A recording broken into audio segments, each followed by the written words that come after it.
Okay, so we're at the Mishna on the bottom of Chav Zayin with Bays. So we've been talking about cases of when a prisoner or a kidnapped woman or a woman in the time of war uh, is believed that she has not been uh,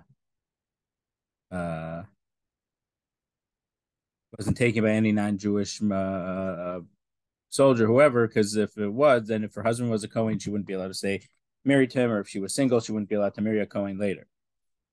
So Rabbi Zechariah ben Akatzav, Rabbi Zechariah ben Akatzav said, Hamon Hazeh, he swore by the base of Mikdash, Lo zaza yada mitoch yadi. My wife's hand didn't leave my hand from the time that the pagans came to Yerushalayim until they left. Meaning, he was saying that she was not defiled because he was with her every moment and he could vouch for her. However, what did the previous Mishnah said? The previous Mishnah said that she's not believed for herself and her husband's not believed for her. I mean, then we had two brises. So Amrlo Chachamim said, you can't testify about yourself. And either because his wife is considered, he and his wife are considered the same person for this, or it's for himself because he was a Kohen, and so his testimony would allow him to remain married to his wife. So it is about himself also.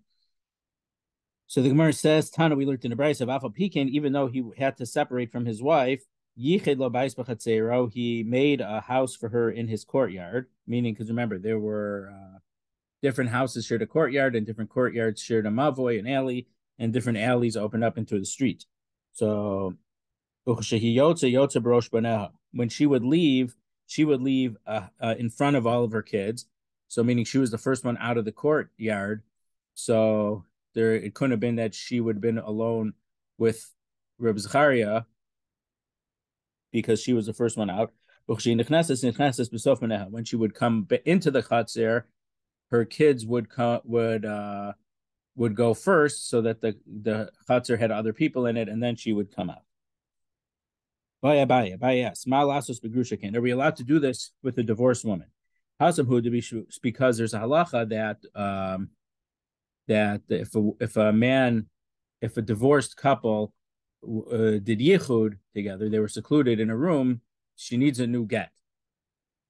So could the divorced couple live in the same courtyard like Zechariah ben Akatzav did with his wife? Did they allow it there because she was a captive, and so maybe she wasn't there? There's less of a concern that she actually was violated by any non-Jew, so they were lenient and they allowed them to live in the same chatzar. But in a case of divorced couple, they would not be allowed to. Or maybe there's no difference between the divorced woman and a divorced couple in this case.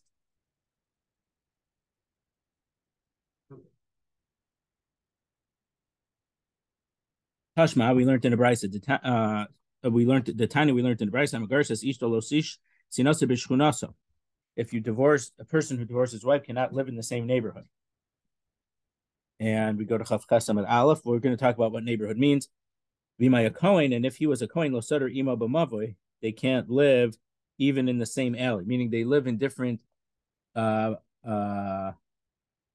buildings in different chatzeros, but the two chatzeros open up into the same mavoi, into the same alley. How is it different from Sota?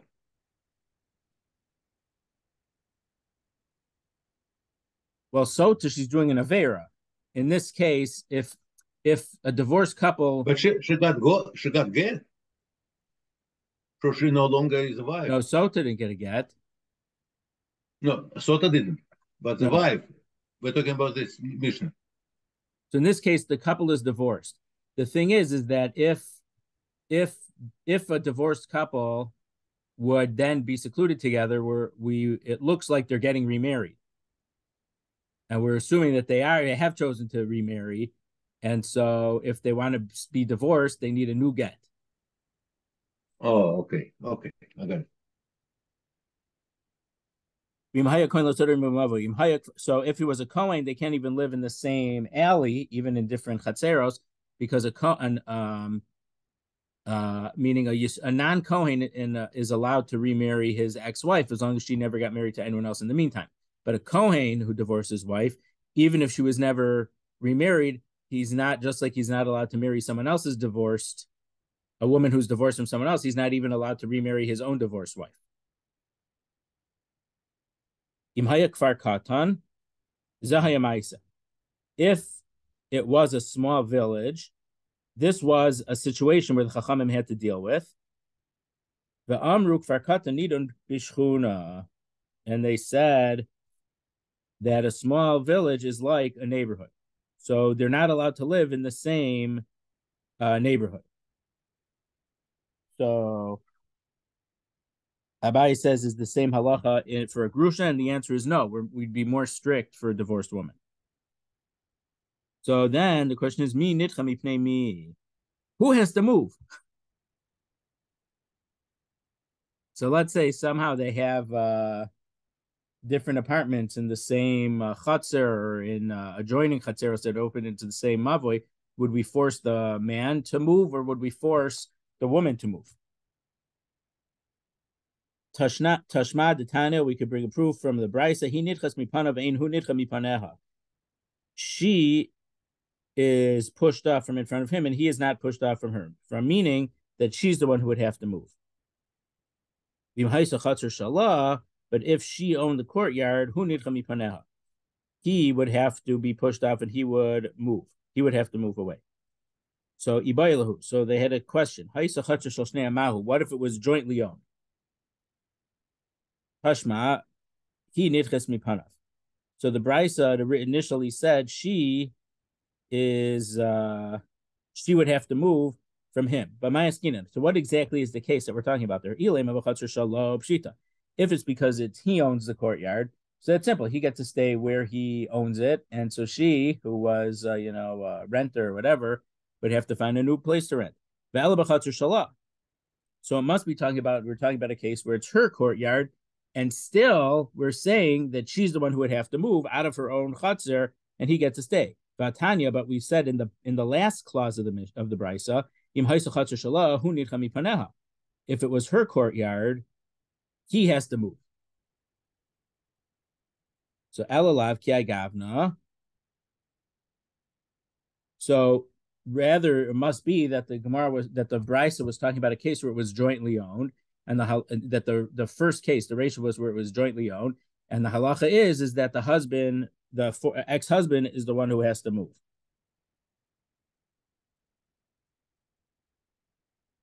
So then the Gemara rejects that proof because it's Dilma da Agar Meger. Maybe it's where they're both renting, and neither of them own the courtyard. And in that case,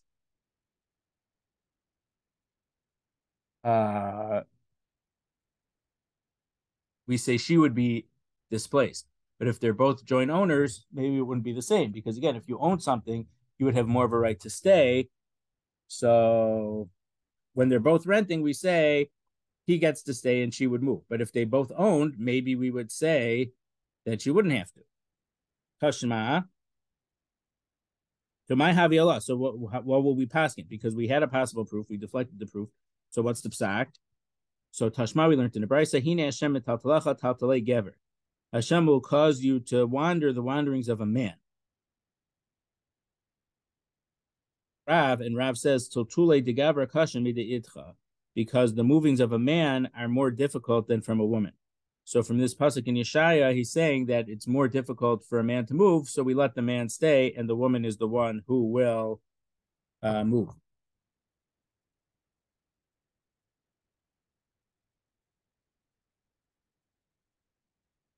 We learned to the Brisa.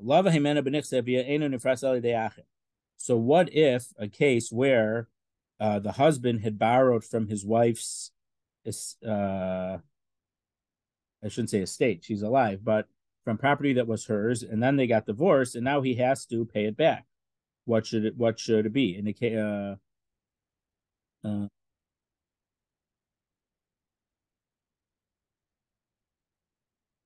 I don't know. Rashi says this is talking about a Kohen, because a Kohen is not allowed to to remarry his. Not that they're remarrying her, but you don't normally pay something back in public.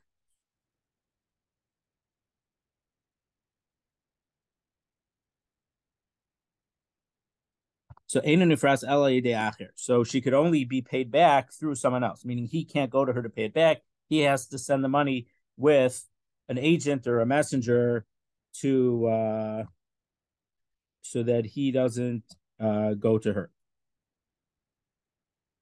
I mean, obviously she shouldn't go to him, but there wouldn't be really a case where that would happen. This case where it would happen would be he would have to go to her if he borrowed money from her from assets controlled by her. Rav Sheshes says, "We also come on the dina lo misdakin and lahu." But if they both come to a beis din to us, we won't deal with them. Rav Papa Amar Shamusa Mishtamin and lahu. We would put them in chayrim, or not necessarily chayrim, but put them in some type of nidoi, some type of ban. Rav Huna Bered Rav Yeshua Amar Negude Nami Mignagdin and lahu. We'd actually give them lashes.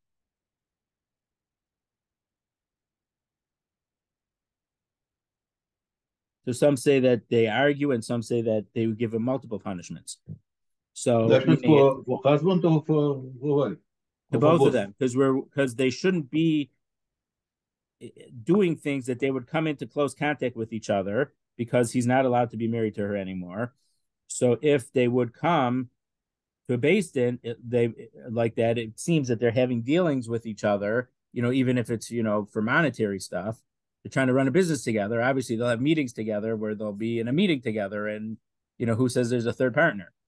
So because he's not allowed to remarry her, so we don't want them to be in a situation where they will even have yichud.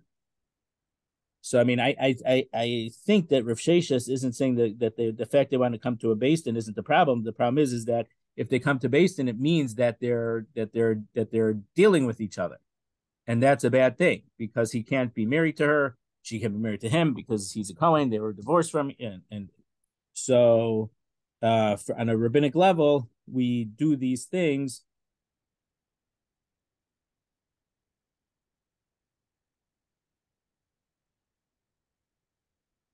I mean, Rav Shesha says we don't deal with them to show what they don't like. But Rav Papa and Rav Huna, they're taking stronger measures, announcing against them in the community that people should deal with them, or even giving them lashes.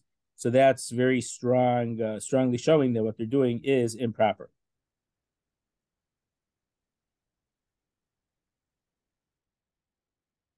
Rav Nachman, Tana be'Eva Rabasi. Rav Nachman says we learned in Eva Rabasi, which is called Masechtas Smachos. So meaning one of the 17 small Masechtas after Avodah Zarah, the minor tractates.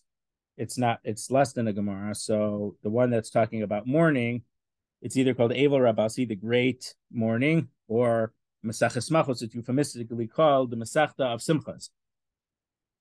So this is only true if they got divorced after they were fully married from chuppah.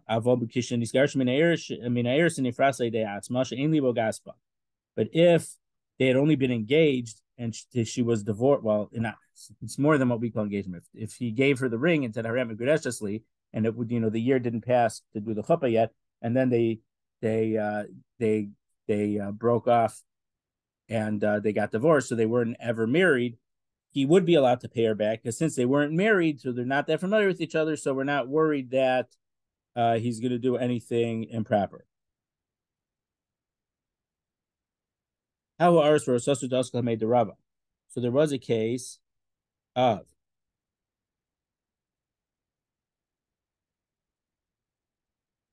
there was this situation that it was a Kohen, and he had been Mekadesh a woman, but they hadn't had chuppah yet, and they came together to Rava for a din Torah, and if they're coming with each other, meant that they were dealing with each other.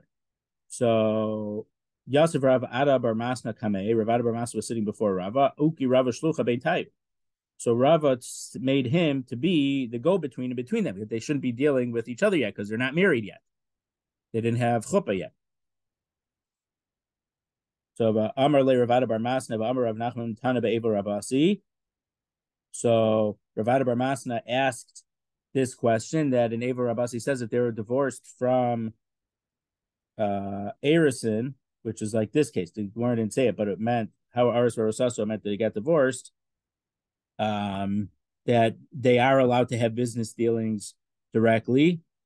So how come Rava appointed him the intermediary? So Amar Le, Rava said, Ki chazina de kagaisi badadi. I see. So Rashi says they recognize each other with certain hints and different, gestures and stuff. So uh, that type of familiarity would show like as if they were already married, and we know they're not. So because they're that familiar and comfortable with each other, we're worried that they might be too comfortable with each other. So it's true, the halacha is they wouldn't need, but here we see that if we allow them to do this, he might do an avera and remarry her, or not exactly remarry her, and he's not allowed to be with her. So we have to make this intermediary. So whether this would come under the what we say in the beginning of Perkei Avos, Asu Sial the Torah, make a fence around the Torah, even if this wasn't necessarily needed, but he saw in this case it was needed. So it was Rava clearly paskin that in that case it was needed. He's not arguing with the Eva Rabasi, but because he saw in this case they were too familiar with each other, that halacha didn't apply. He had to treat them as if they were divorced from Chuppah. Mishna. It's let's see, it's 28a3, top of the page in the art scroll. These are people who are trusted and believed to testify once they became bar mitzvah age, or close to bar mitzvah age, that which they saw when they were young, before their bar mitzvah or bas mitzvah. A person is able to say, "This is my father's handwriting." V'zek savyado shel Rabbi, and this is my teacher's handwriting.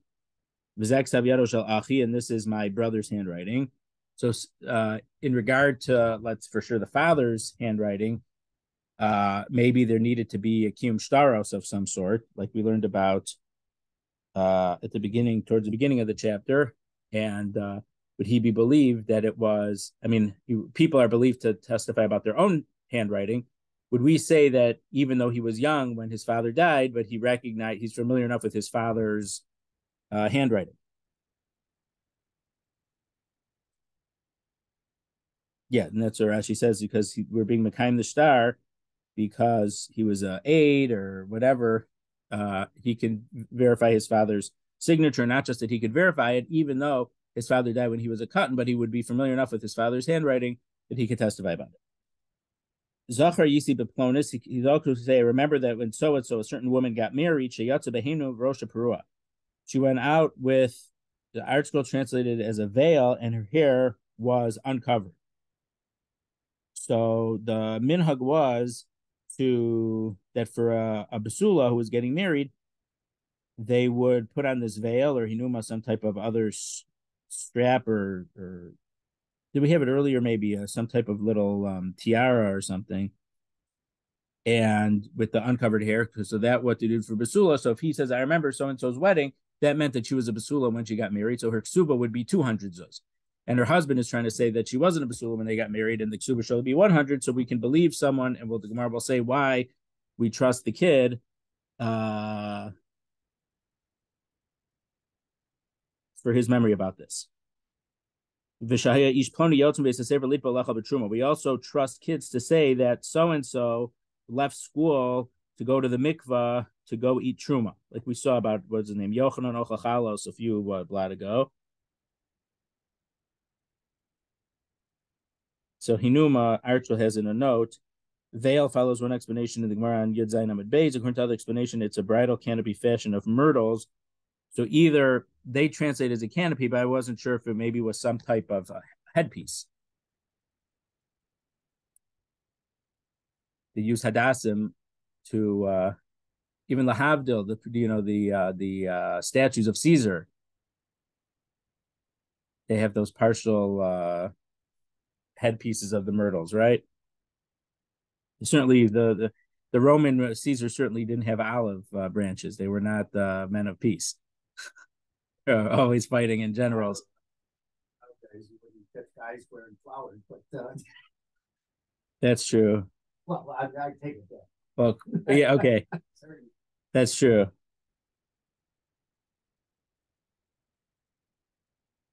V'shahaya cholek imanu ala goren, and someone said when we were at the threshing floor or the grain storage house, and they would distribute the Truman Meisos. We talked about that a week or two ago. So and so was with us. So that meant that so and so was a Kohen, and he's testifying about what happened when he was a kid. The Hamalkam Hazeh Beis Apras, and they Ve'adkan Hayinu Bain B'Shabbos, and also Beis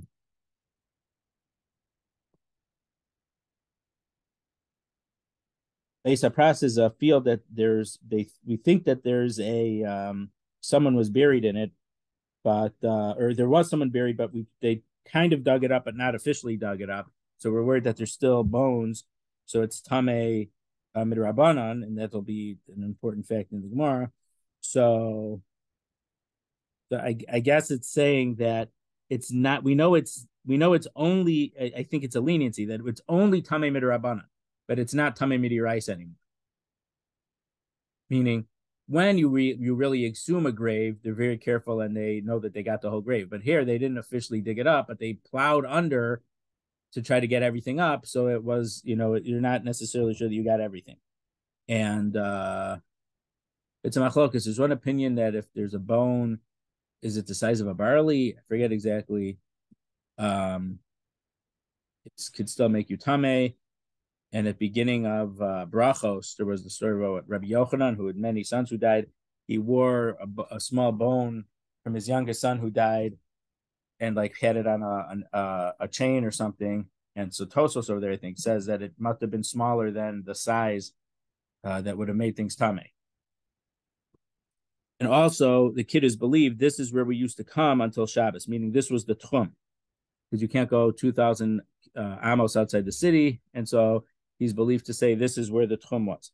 Now, I guess that's different than nowadays, because nowadays with suburban sprawl, who cares where the city limits and the Tchum was 30 years ago? Maybe now it got bigger.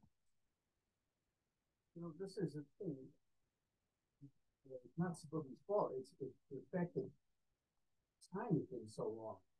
And the fact is, in Chicago, 3 years ago, nobody is positive where the graves were in Lincoln Park. And I know. Well, it's not 300 years ago. It's 160 years ago from the Civil War. No. I'm talking about before that even. There were some graves that they say were in Lincoln Park.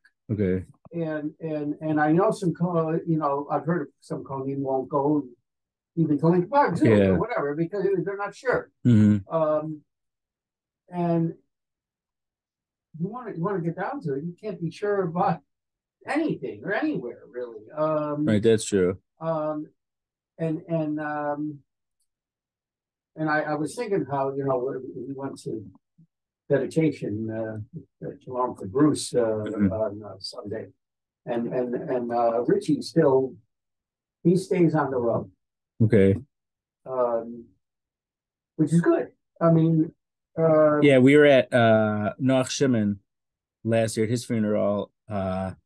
2 Kohanim came, and it was at a different cemetery.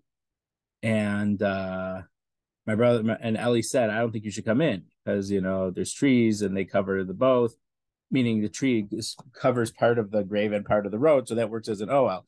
So these boys were from a different city on closer to the East Coast, and they had asked their rabbi Shaila, and he said they can go in and stay on the road. Right. So it's like Shalom's a newer cemetery. You don't have so this huge trees by the road. There are some big trees there too. There's a few, but so I was at a funeral there, and I saw a Kohen, on the road, but under the tree. If you want to be on the road, don't go under the tree. Yeah. Well, okay. And he was Dafka standing under the tree. No. Okay. That's interesting. Yeah. I know, he has eyes. He sees he's under the tree. No, but he didn't know he wasn't supposed to be under the tree, perhaps. That's what I'm saying. I don't know. There's another time I saw him. He waited outside the cemetery, so I don't know why he went in and why he didn't go in. I mean, when you think about it, he may know that on Sukkot he can't be under, but here he didn't know. I don't know.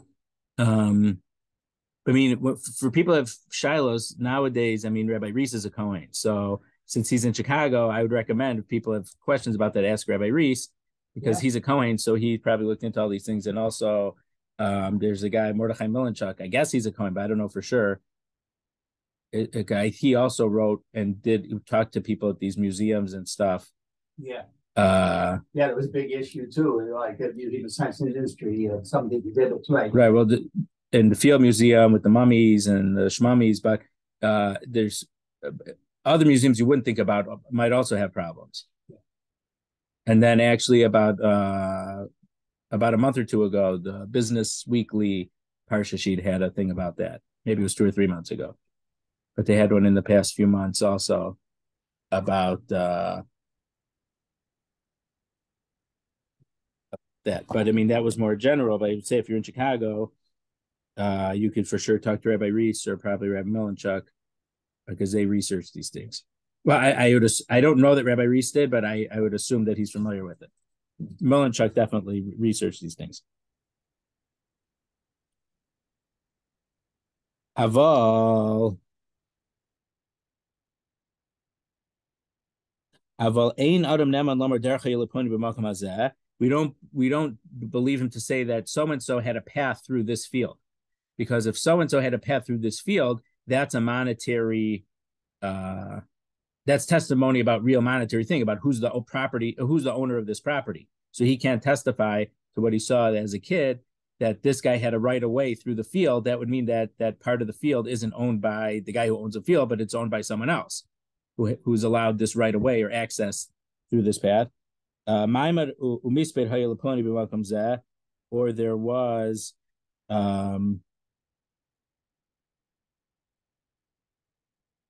this was a place where on the way to bury someone would had a stand here and gave a hesped there, because that would also make it sound like he must have owned that place.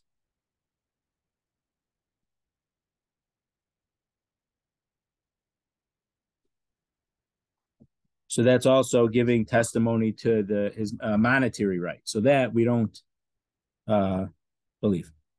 So the Gemara says, Amrav Huna Breder of Yeshua, Bahu Sheish Gadol Ima. When do we believe the katan for these testimonies? That's when he's the second aide. One aide was an adult at the time and is testifying about it, and he is the second aide. But we wouldn't trust him if he was the only aide, obviously, because you need two aidim about these things to establish things.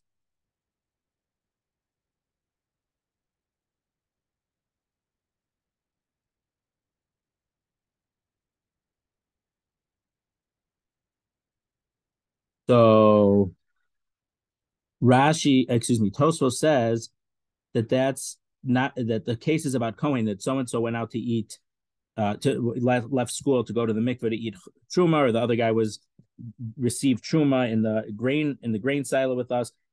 To be a Kohen, for that, to eat truma, you only need one witness. So the person who was testifying about it, you remember as a kid, he's a good enough testimony. But it seems that where he's recognizing the signatures for Kim Staros and for the wife, that the so and so, when she was a bride, she had this. They did the things that they did to a basula, so her ksu would be 200. You also needed a second kosher aid. According to Tosfos doesn't seem to mention about the cases of where the Tchum Shabbos was. It doesn't say if you need one or two. There seems to be some Rishonim who say in those cases you also don't need two.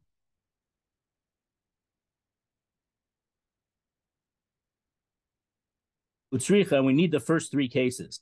He recognized his father's handwriting and his Rebbe's handwriting and his brother's handwriting. He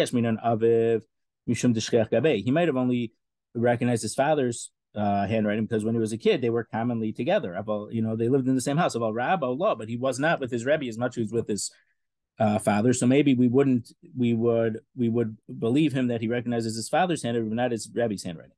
V'yashmin and Rabbo mishum de isle aimsa the Rabbi. And if we would believe him that he recognizes his Rebbe's handwriting, that's because he had to have fear and reverence of his Rebbe, so he was careful to know what his Rebbe's handwriting looked like. Aval Aviv, but if his father lo, maybe he wouldn't be because he didn't have to be in fear of his father, so maybe he didn't recognize the handwriting so much. So you need both of those halachas. Yeshmin and Hanitarti, and if we would know these two, that wouldn't tell us anything about the brother. Aviv Dishchech Gabe, Verabba de Isa Aimsa, the father he was with his father a lot, and his Rebbe he had fear of, or Aval Achiv Deleis Lahu Lahav Laha Aimalo. But for his brother, neither of these two things apply. The older brother, he doesn't stick around with the younger brother that much, unless they're pretty close in age. Amalo, I might think that he's not believed for his brother's handwriting either. Kamash Malan, since the whole fact that we only need to verify the signature of a witness is only rabbinic, we believe him. The Rabbanan believed him. In this case, it was only midrabanan. Since midiraisa, it's signed on the star, it's okay. So it's only a chomer midrabanan, and you need to do kim shtaros. So we believe the kid for these cases. And even for the brother, which is the least likely for him to be correct. He remembered that a certain bride went out with the sign, with the pomp and ceremony that they did for Basulos. So therefore, her ksuba would be 200. My taima. Why do we believe the kid? It's about money, and so how come the kid we believe? So since most women get married, it's a first marriage and it's a basula. So really, that chazak, it's not a chazak, it's a rove. It's already a rove that her husband or her ex-husband would owe her a ksuba of 200 zuz. And the fact that we believe the kid is just to verify something that we already we were already believed was the truth.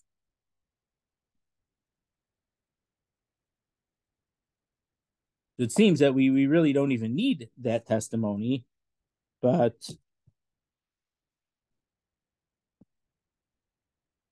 so Rashi says we didn't need any testimony at all. We just want to publicize that this was unambiguously, we're sure that she was a basula when she got married. And someone is believed that when he was a kid in school, that the little Johnny over there, which Yochanan Ochachalos, Yochanan is Johnny, left school to go to the mikveh and eat truma. The Dilma Avid Kohen. So how can we believe this? Maybe because non-Jewish slaves of Kohanim are allowed to eat truma. So maybe this kid was only a slave, and we can't say that he's a Kohen. Maybe he's only an Eved of a Kohen. So Misayele Rabbi Shimon Levi. So this Mishnah follows of Rabbi Shimon Levi. Dam Rabbi Shimon Levi. It's forbidden to teach his Torah to his slave. So the fact that he was in school in Cheder shows that he wasn't a slave. His slaves would not be admitted to the school below. And it's not true. Tanya, but we learned in the Brisa, Lava Himeno Rabo. If I know exactly, it's a strange case, but a master borrowed money from his slave. Now, halachically, anything that the slave owns, the master owns. So it's a bit of a strange phrase. Osha so rabo apotropos osha nechtfun b'fnei rabo osha karshlosh b'suchim v'esak nesas harei zelo yotz lecheres.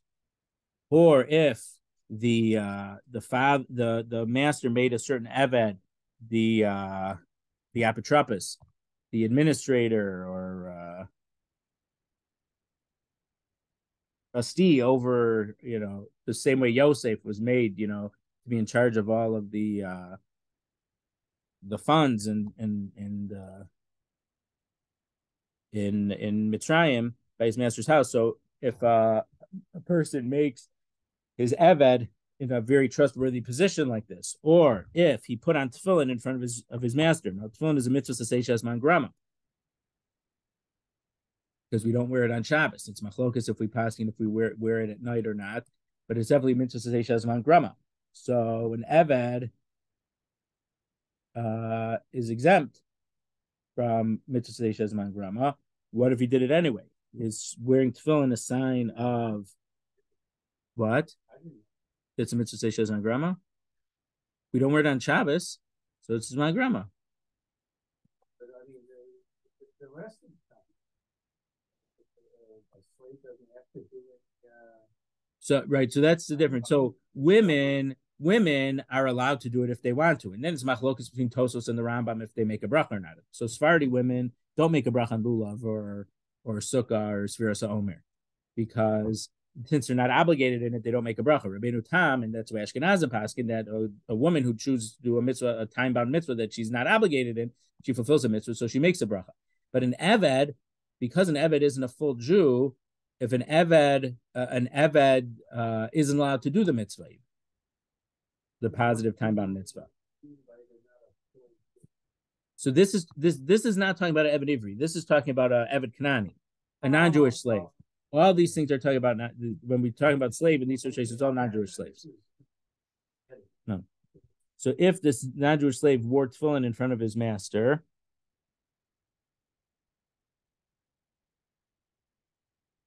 or he had an aliyah. It says he read 3 psukim in the basic Knesset, but that's in those days that meant he got an aliyah because the person got the aliyah with lane. Hareza lo yatzel cheres. We don't say that they were free, because Rashi says we don't say that if he wouldn't have been freed, he wouldn't have had so much chutzpah to do these things.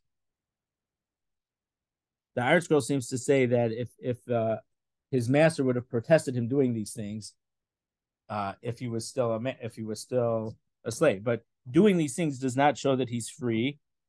But in this thing, if he read 3 psukim in the basic Knesset, means that he knows enough Torah to do that. So that brisa disagrees with Rabbi Shua ben Levi.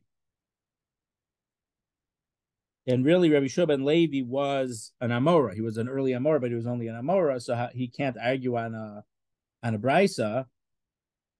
And right now, the only brisa we have seems to say that an Eved is allowed to know Torah. So Hasam de Ikri Eved Midaito. No, that's a case where it happened where the slave read it by himself. The Ki Kamrinan, the Kanaig be Minhag Banin. But our halacha is when you're not treating the Eved like a kid. So, meaning if he picked it up himself somehow, okay, you could pick it up, but you're not allowed to teach the Eved Torah.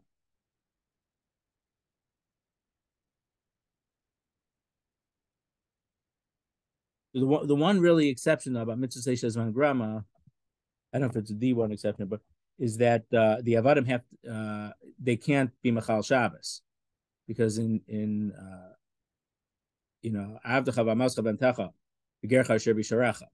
So I found a Ravan, a Rishon in the beginning of Brachos says that if an Eved would make that an Eved would make Kiddush, and that would be because normally an Eved, even according to Tosos, that a woman who does a time-bound mitzvah that she's not commanded to make a bracha, but she's Jewish, so the fact that she's doing the mitzvah, she gets chus for the mitzvah.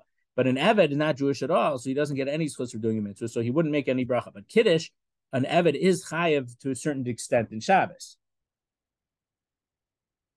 Now, I mean, there's halacha that a goy Shabbos chayav misa.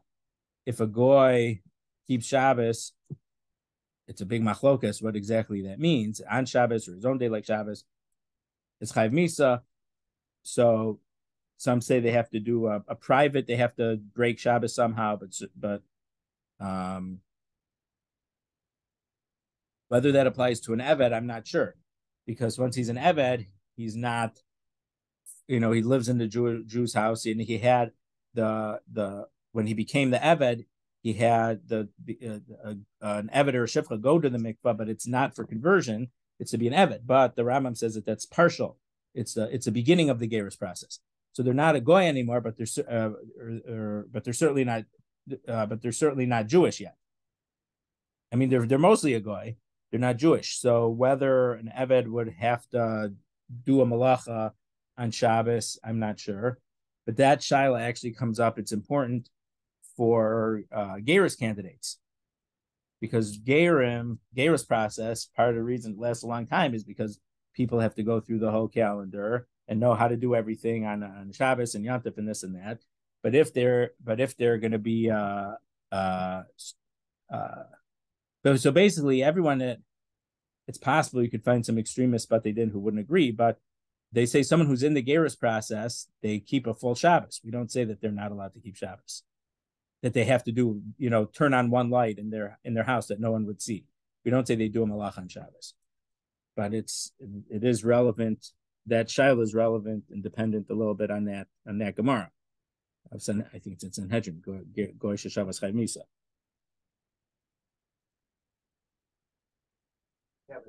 You couldn't ask your servant, your slave, to be a Shabbos goy then. Right.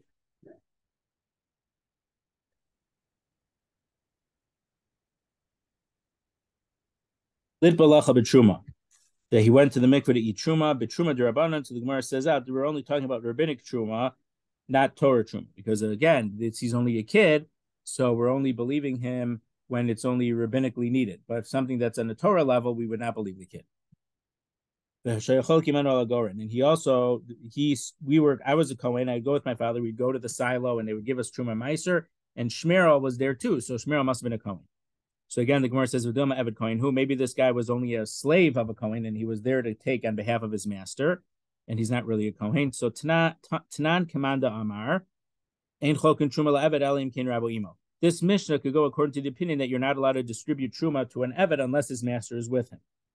Because once we know his master's with him, we will know that he's only there because he's not a Kohen. He's only there because he's owned by the Kohen. The Tanya codes went in a brisa. Ein Chokin Truma LaEved Elim Ken Rabo Imo. You're not allowed to distribute truma to a slave unless his master is with him. Divi Rabbi Huda, these words Rabbi Huda, Rabbi Yossi, Omer, Yachal, Hu Shayomer, Im Koin Ani Tenuli Bishvil Atzmi, Vim Eved Koin Ani Tenuli Bishvil Rabbi. He's allowed to say, if I'm a coin, give it to me for myself, and if I'm only the Eved of a coin, give it for my Rabbi. So this would follow Rabbi Yehuda. So the Gemara says the reason that Rabbi Yehuda was so strict, because in Rabbi Yehuda's place, if you ate truma, they would hold that you must be a real Kohen and you could marry a very miyuchastika person of high pedigree. But in Rabbi Yossi's place, they wouldn't. So therefore, they weren't worried about giving truma to a Kohen, because just because they saw somebody eating Kohen, they wouldn't assume that he was a Kohen. Tani, we learned in the brisa, Rabbi Lazar, Rabbi Yossi, I never testified. But once I gave testify that someone got truma, the halo eved lakuna alpi, and it ended up that they made an eved as a kohen based on what I said. So he's saying I never testified, and one time I did testify, something shaloka didn't happen, something that was against the halacha happened. So it was a bad thing that I was testifying. Now, you should know that if you know that there is testimony for someone, you're obligated to give testimony. There's one of the three biblical oaths is if someone thinks that you know testimony on your behalf and they're not testifying, you can bring them to basin and say, testify for me. Or if you refuse to testify, you have to take an oath, a Torah oath, which is very, very strict, to say that you don't know testimony on my behalf. So there's an obligation to testify. Actually, in the sixth perek above comma, if you know testimony for someone and you didn't, he can't sue you and get damages, but you've done a big avera and you owe him medine shamayim. According to some Rishonim, if he would get some of your money, he would be able to keep it because you caused him the loss by not testifying on his behalf. The halus hakadaita, is it really true that they made someone into a kohen based on his testimony? The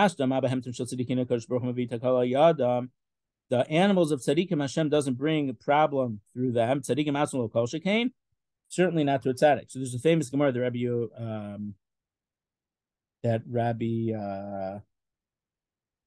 Rabbi Pinchas ben Yair's donkey didn't eat food that was, I think it was from it was damai. It wasn't for sure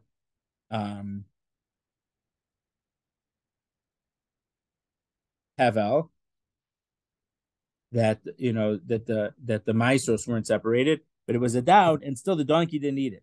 So we say that the Pinchas, that the Chamor of that some people aren't so great, and they weren't even as great as Rabbi Pinchas ben Yair's donkey. So basically, there's this idea that someone who's a tzaddik, Hashem is going to protect you from an avera, even from an inadvertent avera. This thing, maybe it didn't have a good hechsher on it, but if he ate it, it must have been that it was fully kosher. There was nothing about it. So how could Rabbi Lazar ben Rabbi Yossi have testified to takala, something bad happening from him? They wouldn't have made a wrong psak based on his testimony. So meaning he meant to, what the Brisa says, they wanted to make someone into a Kohen based on what my testimony was. So how could this have been? So Chazab Asr Rabbi Yossi, he saw in the place of Rabbi Yossi that a person got truma. So in Rabbi Yossi's locale, we just said that they distributed truma to slaves of Kohanim, because in their place they wouldn't just because someone said, well, we saw him getting truma, they wouldn't elevate him to being a Kohen through that. But va'azav asid ba'asir Rabbi Yehuda. But he went, Rabbi Yossi went and testified about it in Rabbi Yehuda's place, where the practice was that if you saw somebody eating truma, that was a good enough sign that he was a Kohen, because they did not distribute truma to Kohanim in that place. B'shamakom was at Beis HaPras, and this is a place that had a grave and it was plowed under. My time, why do we believe his testimony? Beis HaPras Rabbanan. The fact that a Beis HaPras is tameh is only of rabbinic origin, because maybe there's some bones left. The Amar Rabbi Yehuda Amar Shmuel, because we said the name of Shmuel, Menapech Adam Beis HaPras v'holech. If a Kohen has to walk through there, he's allowed to blow, and if the small bone fragments would come up, you'd be able to see it, or if he would blow in the dirt and the dirt would come up and he would see if there's a bone, and if there's no bone, he'd be allowed to go there. Rabbi Yosef, Rabbi Yehuda bar Ami, Yishmei Rabbi Yehuda Amar Rabbi Yehuda bar Ami, in the name of Rabbi Yehuda, Beis HaPras nidash tahor. If there was a Beis HaPras that was trampled through by many people, it's tahor. So you don't even have to blow it, because once that many people have gone through it, if there's any bones, they'd be popping up. So there must not be any bones anymore. My time, why, if everyone went through it, why are we not worried? Because if there was a small bone fragment the size of a barley, it's impossible that it wouldn't have been ground down to be smaller than a barley through all these people walking through this field. So even if there was a small bone fragment remaining, by this point of many, many people marching through this field, it's not there anymore.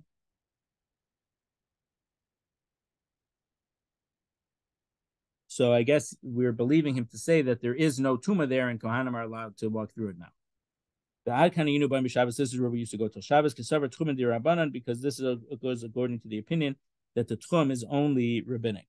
So we allow a Rabbanan with a Rabbanan. We allow this kid to testify, even though, meaning he can't testify d'oraisa, but the Rabbanan believed him in a case where the whole problem was only midrabbanan. We don't believe a kid to say that so-and-so had a right of way, he had a little path through this field, or a eulogy, and these type of things that after the eulogy, the avelos happened in this place. My time, what's the reason that we're not allowed to trust the kid in this case? We don't allow the testimony of these people remembering from when they were minors before the bar mitzvah to take money away from other people, meaning that this part of this field isn't property of the person who owns the rest of the field. So that would be taking money away from that person. We learned in the Brisa, the kid is believed to say, Kach Amar Li Abba, Mishpacha Zu Tahor, Mishpacha Zu Tmea. My father told me this pasuk is Tahor, this pasuk is Tameh. This family is Tahor, this family is Tameh. So the Gemara asks, Tahor Tmea Sakadaitach? What do you mean Tahor Tameh? Tara and Tuma, could alternate based on the week. Someone went to a cemetery, they became Tameh. Someone did the Paraduma, they became Tahor. What does it mean? No, it means that the kid is believed to say, my father said this family is a kosher family to marry into, and this family is not a kosher family to marry into. And the kid is able to say that we ate at the ketzatza of the daughter of so-and-so and so-and-so, and that we used to bring challah and gifts to the coin, like you would shecht an animal, you'd give a certain thing. It was a gift for a coin, but it didn't have a status of truma to Ploni, who was a Kohen. So obviously, that guy was a Kohen because they brought him these things. But so he's only believed to say it if he brought the gifts to the Kohen themselves. If he said that we gave it to Shmerel to bring to Beryl the Kohen, then he's not believed because he didn't actually see it get to the guy who was a Kohen. So Ketzatza, just so you know, what the Gemara is going to tell us what the Ketzatza is. Kulan, in all these cases, so someone who was an Eved and then he became freed, or someone was a Goy, but he lived near there and then he converted, they are not allowed to testify about what happened before they converted, or before the Goy, the Eved became freed and then finished his conversion process. And a person is not allowed, believed to say that so-and-so had a right of way through this field. Someone had a place to give eulogies. Rabbi Yochanan Broka disagrees with the din in our Mishna at the very end, and he says that they are someone is believed to say what they saw as their kid. So Rabbi Yochanan ben Broka, well, which case is Rabbi Yochanan ben Broka going on? Ilay Maseifa, he's going about the very last case about so-and-so had a right of way through this field, or this is where they did the Avelos and the Hespedim in the field. That's taking money away from the person who owns the whole field. So we certainly can't believe a kid. El Aresha, so he must be talking about the first case, earlier case in the Mishnah.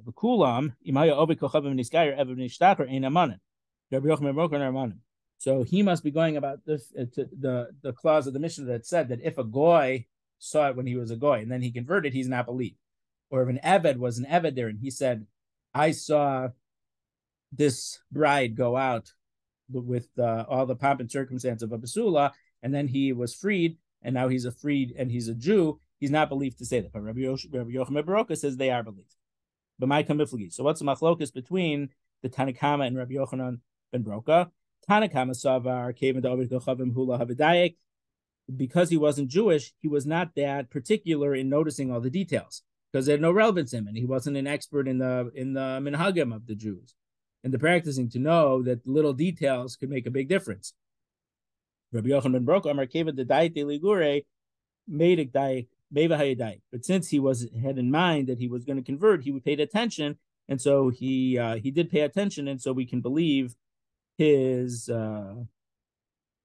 testimony later about what he saw before he converted. Mike Tzatza, what's a Tzatza? The Tanur Bana we learned in the Brisa. Kate said Tzatza. How do you do a Tzatza?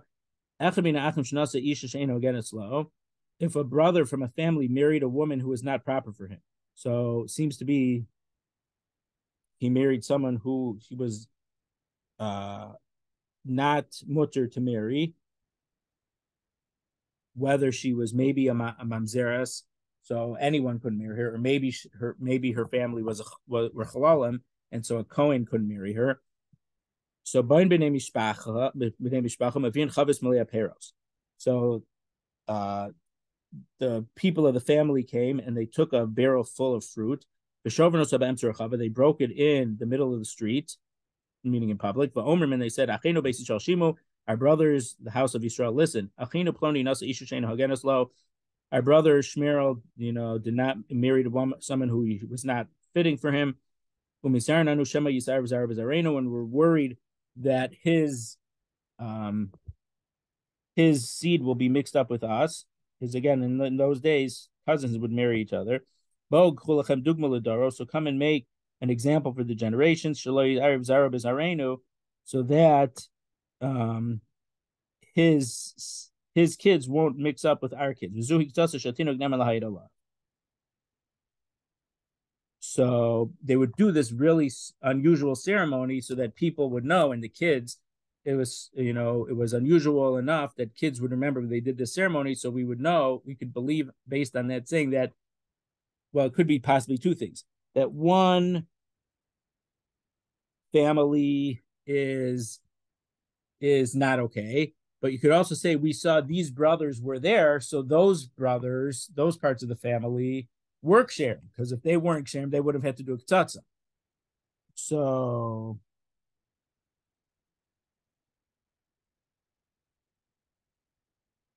the very unusual type ceremony of this ktsatsa. So the word must be from cutting off. So they're cutting him off from the rest of the family.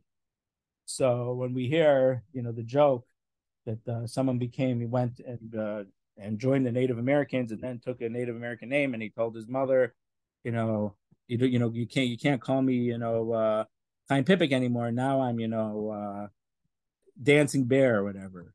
And the mother says, I also took an Indian name, Sitting Shiva. So there's actually a ceremony called this Ktsatsa where they did show that they felt that they didn't want their families to mix because they thought that he married someone who was not allowed to marry. Interesting thing. So we finished the perek.